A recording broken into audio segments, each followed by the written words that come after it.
In our ongoing coverage of this incident, we have highlighted the numerous issues regarding this case. Aslinda Junaidi, a Singaporean, caught for drug trafficking will be facing the firing squad in a few weeks. In this video, we ask M. Ravi about the role of Ministry of Foreign Affairs, and to what extent can they support, and what is their obligations under the Vienna Convention. No, first of all, there are two aspects to it.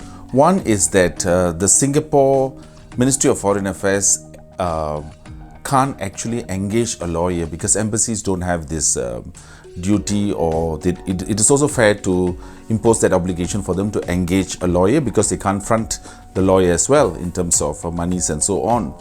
But what is troubling is that why no lawyers have been engaged so far from the instructions I received, unless these instructions are contradicted by Ministry of Foreign Affairs. And also what I gather from the family is that the lawyers that MFA have recommended are quite expensive, and Aslinda couldn't afford. My aunt has financial issues. I'm still young, so couldn't afford. So yeah. I mean, first of all, Aslinda is alone and the families are here. And so there is already a disjunct in terms of the access of her family to her and how she could responsibly even react to situations like this where she can engage. So, I mean, she obviously, first of all, there's an issue of language. She does not speak Mandarin. It's kind of weird because everything is in Chinese language and it doesn't look official to me. And also to engage lawyers, there's a lot of processes involved, unlike Singapore, which is quite straightforward. What we have gathered so far is that there's a possibility of having her case reviewed. So that is emerging. Now, what is important for us is that there are a lot of extenuating factors. First of all, she was not caught with it. I mean, she was not having drugs on her. She has an 89-year-old mother who was dependent on her. She has a 17-year-old daughter. And they all have been she has been supporting them quite a lot.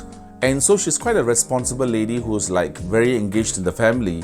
And given the circumstances of how she was caught and so on and so forth, Chinese courts do take into account your history and basically whether there are any antecedents, just like in Singapore, and the personal extenuating circumstances of a family and stuff like that. This could be brought to the court's attention. We are just not sure as to whether all this have been dealt with. Mr. Ravi is very good with those death penalty, and he has win a lot. So I just hope for the best. And last night I received from this lawyer called based in New York, and he fights against death penalty in China. He helps on death penalty cases, and he is opposed to death penalty, and they have volunteered to assist in the matter as well. So slowly we are getting more and more support from China to get a proper representation for Aslinda. So I guess in another 2 weeks or so we should be able to get some help for her. But at the moment it's very frustrating because of the fact that it's almost every lawyer whom we are turning to they would like to be paid. And so it's that kind of fees that the family can't afford. But now we are able to cross that impasse because of the international help that's coming from New York.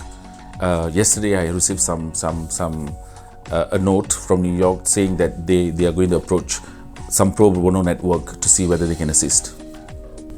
I just hope that she won't get that sentence lah.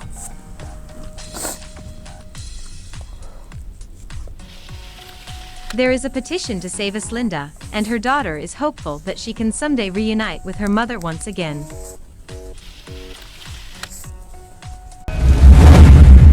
You're watching The Independent Singapore.